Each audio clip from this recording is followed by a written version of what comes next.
नमस्कार देशवासियों। देश का माना जाना जो अस्पताल बनारस हिंदू यूनिवर्सिटी के अंदर है और जहां पर पूर्वी उत्तर प्रदेश के अगल बगल के सभी प्रांत के लोग वहां पर जो गरीब कमज़ोर लोग हैं वो अपनी दवा इलाज के लिए यहाँ बनारस हिंदू यूनिवर्सिटी पर आते हैं। गरीबों को सस्ती और अच्छी दवा के लिए लोग आते हैं, लेकिन आज ये दशा है कि लगभग 2 सालों में लगभग 30,000 मरीज हार्ट के हृदय रोगी बेड के अभाव में वापस चले गए। लाभ किसका हो रहा है, आप खुद विचार करिए। अगर बीएचयू में आए हुए मरीज वापस किए जाते हैं बेड के अभाव में, तो आखिर फ़ायदा किसका हो रहा है?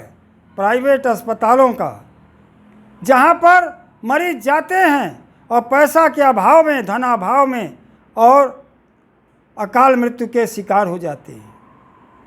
ये चौथा अनशन डॉक्टर ओम शंकर जी का, जो हृदय विभाग के एचओडी हैं, वो कर रहे हैं। किसके लिए? अपने लिए नहीं, उन गरीब मजलूम मरीजों के बेड के लिए वो अनशन पर बैठे हैं। कई बार उनको आश्वासन दे करके बात को बंद किया गया। जो हैंड हैं, चिकित्सा के जो अधिकारी हैं, हेड हैं, उनकी मनमानी से बेड रहते हुए भी हृदय रोग को जो आवंटित बेड थे उसको दूसरे विभागों को दे दिया गया है। आखिर ये किस कारण दिया गया? किसके फायदे के लिए दिया गया?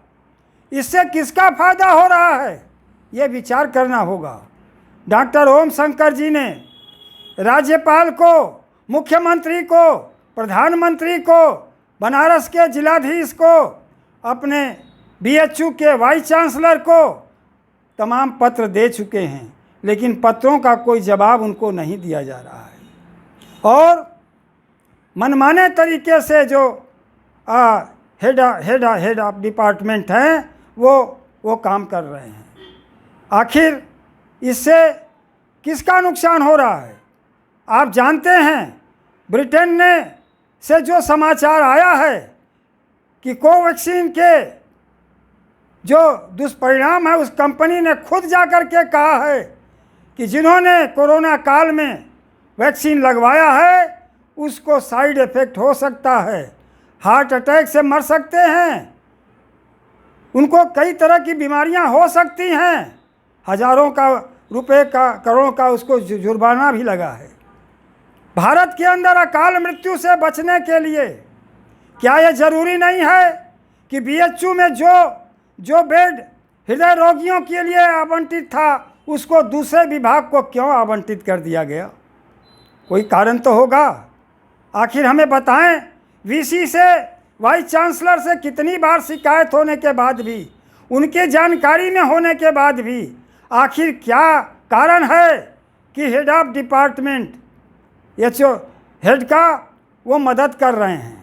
ऐसा क्यों मदद कर रहे हैं? इससे किसका नुकसान हो रहा है, यह देखना पड़ेगा, समझना पड़ेगा। कोई जवाब तो मिलना चाहिए। और ऐसी हालात में आपको इससे मौलिक अधिकारों का और जो सामूहिक हत्या हो रही है उसका जिम्मेदार कौन होगा? आदरणीय हमारे प्रधानमंत्री जी का ये निर्वाचन क्षेत्र है। कल आदरणीय मोदी जी 13 तारीख को ये बनारस में वो रोड शो करेंगे और 14 को यहाँ नॉमिनेशन करेंगे। मेरा हाथ जोड़ करके विनम्र प्रार्थना है, निवेदन है कि डॉक्टर ओम शंकर जो हृदय रोग के एचओडी हैं, उनका अनशन सहानुभूतिपूर्वक तोड़वाया जाए और उनकी जो जायज़ मांग है उसको पूरा किया जाए।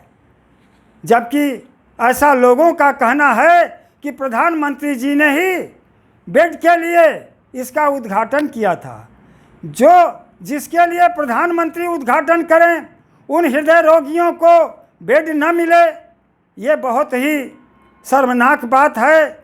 ये हमारे बनारस का बहुत दुखद मामला है ही नहीं, पूर्वी उत्तर प्रदेश के, बिहार के, झारखंड के, मध्य प्रदेश के, छत्तीसगढ़ के तमाम मरीज BHU नामी गिरामी अस्पताल होने के नाते सस्ते इलाज के लिए अच्छे डॉक्टर की तलाश में लोग बनारस हिंदू यूनिवर्सिटी में आता है ताकि उनको सस्ती और अच्छी सेवा मिल सके।